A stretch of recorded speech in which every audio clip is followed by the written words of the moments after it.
to Fly on the Wall. We are your hosts. I am Dr. Jonathan Matthias Lassiter. And I am Marquita Moten. So, who the hell are we? I'm a master's level therapist with a degree in clinical mental health. I am a writer, singer, light worker, herbologist. I don't know, I do all kinds of stuff. And you're brilliant at it all. Oh, thank you. Brilliant at it all. By the way, we don't get to read some of your writing. It's been a minute. Oh, I have added to some of the story. Did I send you the voodoo story I was writing? No, send it. Oh, okay. Because I need something. We can add that to our Canon file. How about that? Gonna be a while. Well, I'm Dr. Jonathan Matthias Lassiter. I'm a licensed clinical psychologist, author, award-winning author at that, professor, and on my good days, a choreographer.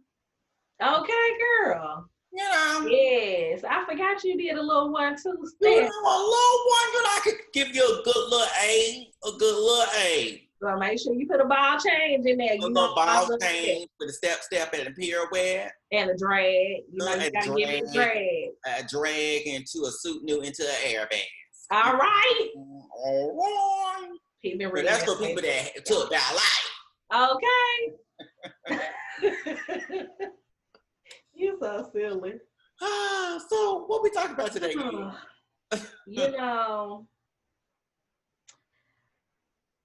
Today we're going to talk about breaking cycles of abuse. Okay. And we're going to start with your president because he's been abusing us all for the past 4 years. And he's continuing the abuse with this new COVID-19 hoax because we all know he ain't sick. One, I just want to set the record straight. I do not currently have a president. So let's just not be out here slandering my name, saying I do, because I will sue you. The other thing is, he is most definitely an abuser. It's just, there's mental abuse, there's emotional abuse, there is economic abuse, there is just all types of structural abuse with the way that the entity wields its power to oppress others, literally put people in cages. And I don't know if you heard, but I've read, I believe it's on Peter Buttigieg's Twitter. I'm active on Twitter. And every now and then I check in on Mr. Buttigieg. And he tweeted something about how the new Supreme Court justice, I don't know if she's been confirmed or not, but so probably two of the ones that's still on there, two of the conservative ones that's still on there. I forget which ones, but you could go to Peter's Twitter and look at it. But how they're now looking to overturn the case that secured same-sex marriage. And I said, the white gay is getting ready to come out now. They finally about to do something. But they was like, Breonna Taylor, who? But y'all don't come for marriage equality. Right. But as a person that recently got married to a partner of the same sex, it is like, okay, yeah, another thing. So now, I already got COVID-19 out here messing with black folk, the racism messing with black folk, and I finally get a little bit of economic, comeuppance through the marriage, and now they want to take that away too. So, well, I mean, it's just abuse all around. Yeah, and that's just another one added to the list because he also has been trying to overturn Roe versus Wade so that women could not legally get an abortion which is ridiculous, Mm-hmm. especially given all the circumstances under which abortions may be necessary. I'm definitely not a proponent of using abortion as a form of birth control because that is also abuse. But yeah, there are definite situations where it's necessary for the life of the woman to be sustained. And it's just ridiculous to have to revisit those things, those issues. And yeah, here's yet another one. I heard on NPR that they were considering adding another seat. Yes, which I think would be appropriate. You know, it really should be term limits as well. But definitely, if it can't be term limits, then add another C. But you know, all of this, as you said, though, is abuse, and I definitely know that I have been feeling the effects of the abuse some days more than others. Mm-hmm. But you know, even beyond abuse at the governmental level, via the entity, I'm wondering, and the entity's administration is all of them, you know, Mm-hmm. and so, you know, there are definitely people who experienced abuse in their homes, abuse in their relationships, whether physical, psychological, financial, sexual, so on and so forth. So I'm wondering what that's been like with your clients, if you had any clients in those situations, and how you work with them to navigate them. I have had some clients that are living lives that I consider abusive. Mm-hmm. They didn't necessarily perceive it that way. Oh, can we time out, because I think that's a word, right? Like step one, how to stop the abuse. Realize that you are in an abusive relationship. Exactly. Number one. Realize. And you know what, like, and it wasn't necessarily.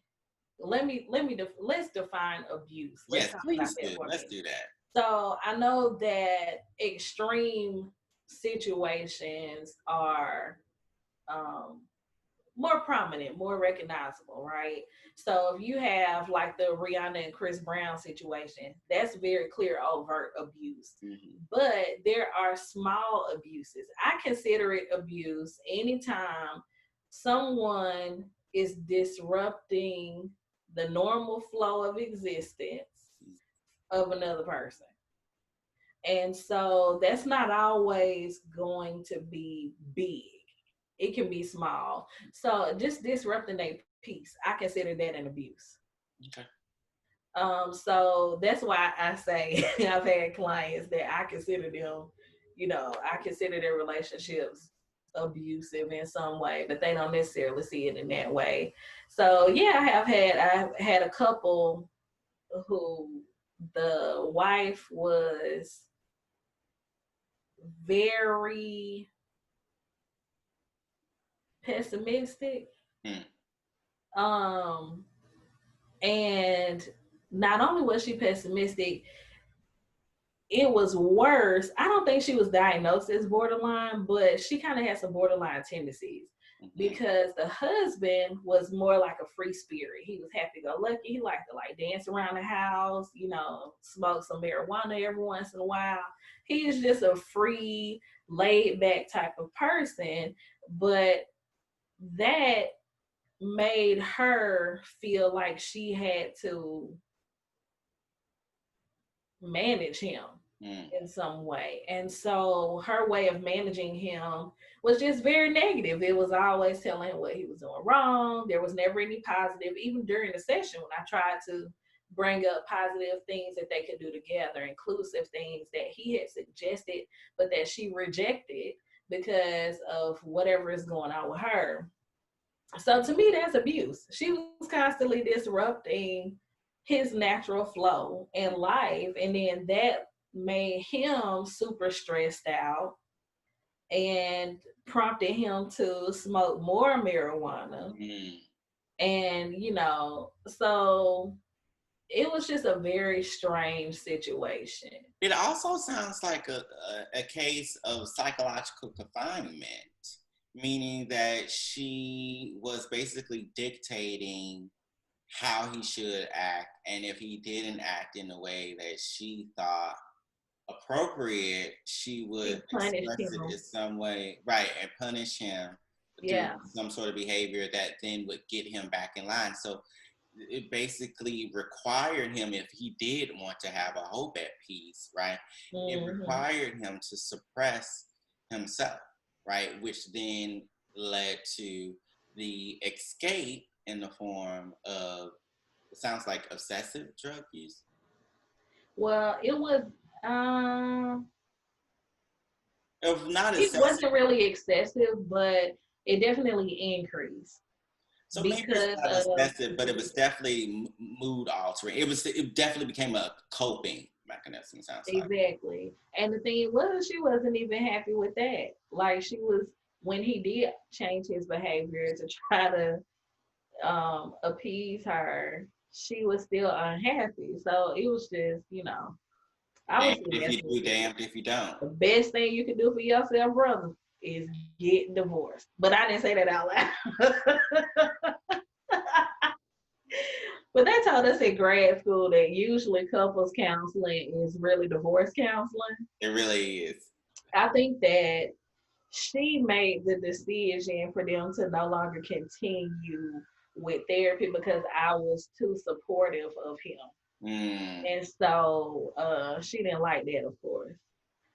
No, So 9 times out of 10, couples counseling is divorce counseling. And I would say 9 times out of 10, that is what I'm sitting there thinking as a therapist. And again, like you said, we're neutral, so we're not gonna say say it out loud. break Yeah. up, divorce them or break up with them. But it is going through my head. Again, going back to the abusive situations, we get out, right? So it's just like, and it's of course easier said than done. But I think one of the ways that we can do that is by first helping people realize what is abuse, what is an abusive relationship and what's not. If you're ever feeling demeaned, if you're feeling like you have to change yourself for the other person, if you're feeling confined in your emotional expression, Mm-hmm. that's abuse, in addition to, being hit, being financially coerced or taken advantage of, all of those things, being sexually,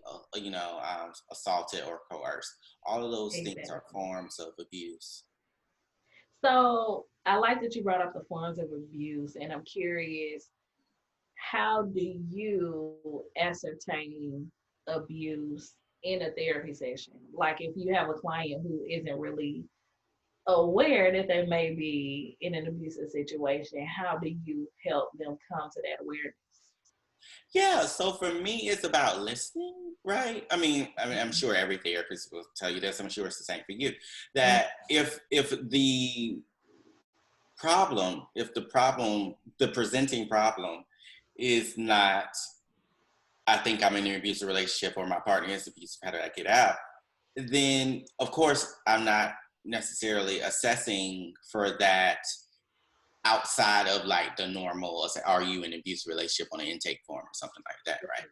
But it definitely can come out when just through the process of listening. So if I'm hearing stories like, I wanted to go here, but my partner didn't want to go here, even if it's like, and they're not saying they coerce me or anything, but if I hear that enough time, I'm going to start wondering, well, how come your partner never want to do the stuff you want to do? Exactly.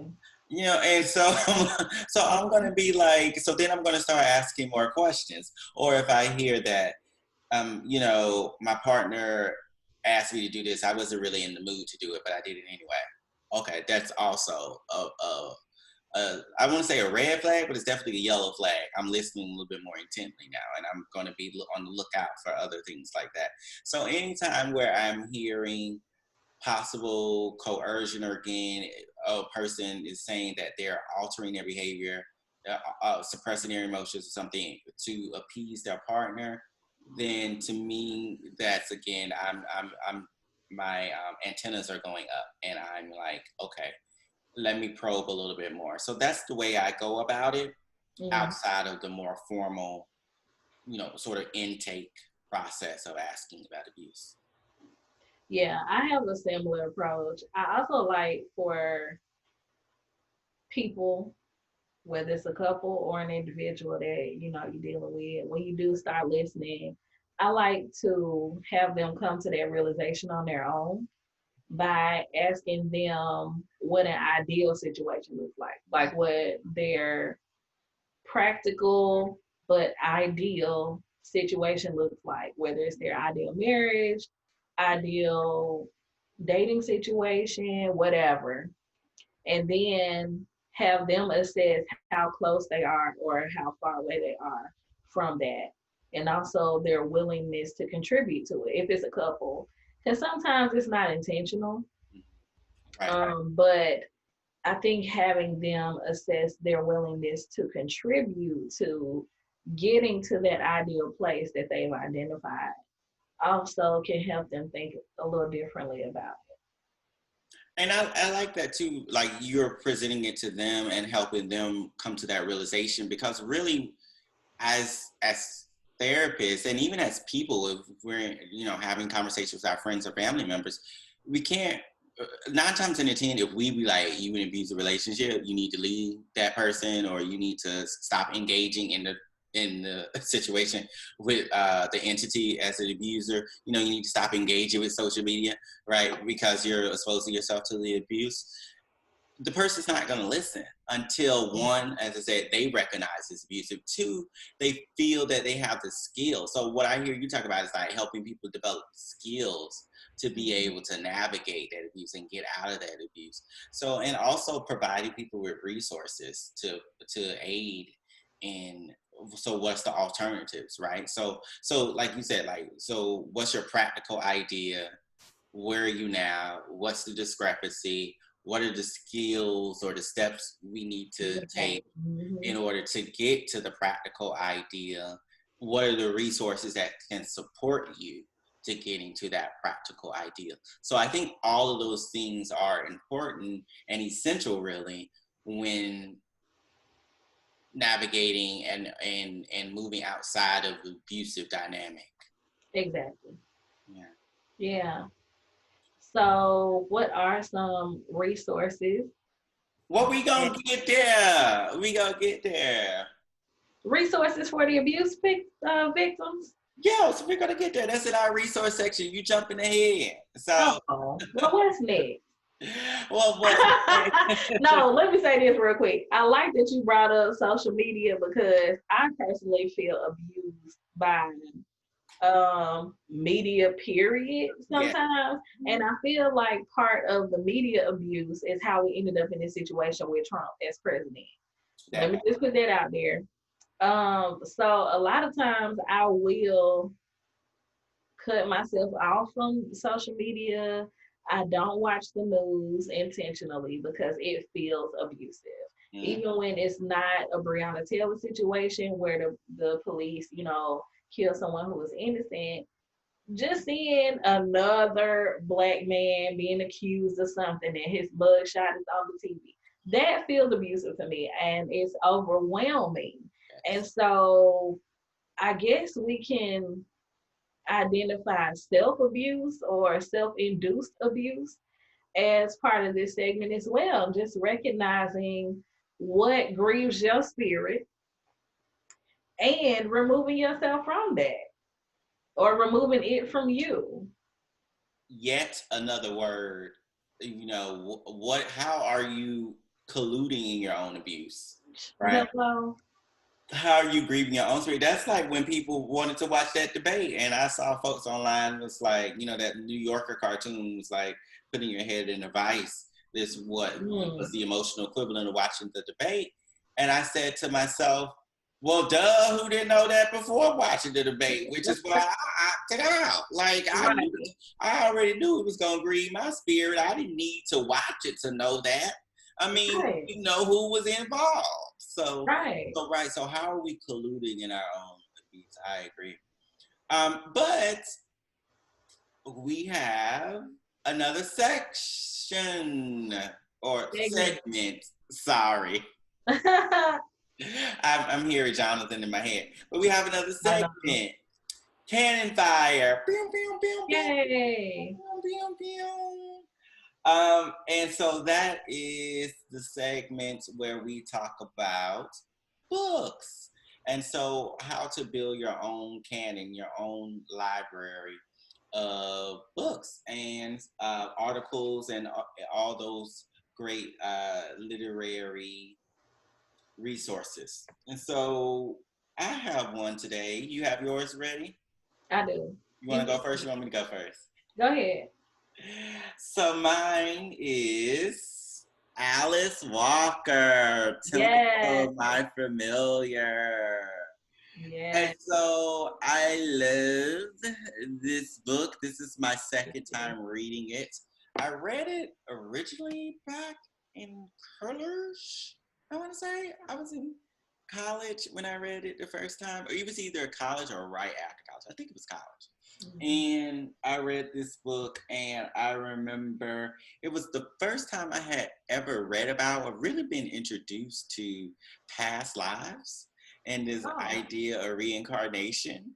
And so a lot of this takes place in this book with the cast of characters. It's kind of like a sequel to The Color Purple. It centers around Miss Celie and Suge and other folks that are in that little circle. And so it goes throughout several different periods of time, but it's really, really, really good. So if you're looking for a nice fiction read, The Temple of My Familiar, highly recommended by Alice Walker, one of the greats. So that's my canon fire. Miss Lizzie is my homegirl. I love that book. So I also have a book this week, and it is Mules and Men by the Zora Neale Hurston herself. So, I'm all about finding joy within yourself and doing things that make you feel joyful, because I feel like that's truly the key to a great life. And this book brought me so much joy because it's hilarious. Yeah. So, in this book, it's I guess we can call it nonfiction, because Zora actually travels around collecting stories, or collecting lives, as she calls them, from all of these people in different little towns and little counties or whatever, basically collecting Black folklore during the 1930s. And so a lot of the stories are origin based. They talk about slavery. They talk about tricksters, the origin of certain animals. And it really felt to me like being able to hang out with Zora. And it was so funny. I found myself laughing out loud a lot of times while I was reading this book. So it's definitely worth getting. And also, if you are like me, you're a woman of nature, you are a woman of the earth and the secrets that the earth holds. Y'all know what I'm talking about. Then you'll love section 2, which is all about hoodoo and voodoo and different stories associated with that, including Miss Zora's own tutelage and initiation into the craft and the religion of voodoo. So very informative and entertaining. It's a great pick. I love that book. I still have not read the hoodoo section yet because class is back. But as soon as I get a break where I don't have to do anything, I am headed right back to that book. But those, what was it? It wasn't Shout and John, Old John. The Old John stories. The ones where he was being a trickster and out and everybody. Oh my gosh. All of the John stories are hilarious to me. 100% hilarious. I love it. So that's our canon fire for this week, folks. So do yourself a favor and go pick up one of those books. You will not regret it at all. Mm-hmm. And so now let's talk about resources. So you mentioned what resources we had for folks for the abusive relationships. So one resource that I love is the AntiViolence Project. And so AntiViolence Project is a hotline, and I remember volunteering for the hotline when I first moved to New York way back in 2007. And so that was amazing experience, but they specialize in helping people find resources, find support groups, get safe housing, get out of emergency related domestic violence, or even just like hate crime, abuse, and things like that. So I have the number here. I'm going to pull it up. The number for them is 212-714-1141. That's 212-714-1141. And we're going to put that in the description below. And then there's the National Domestic Violence Hotline, and that is 1-800-799-SAFE, SAFE, SAFE. And so I think those are two resources that people can use if they, one, recognize that they're in an abusive relationship, and two, are building those resources to leave it. So those are my resources. Do you have any you would like to add? Well, I was actually going to say the National Domestic Violence Hotline as well. But let's scale back a little bit and think about practical resources that can also be used. Stepping away. And that is a great resource for the self-induced abuse that we were talking about, stepping away. And also, I think that's enough to add to what you said. But yeah, really taking some time away from the situation so that you can see it more clearly. Yeah, and don't be afraid to take the apps off your phone.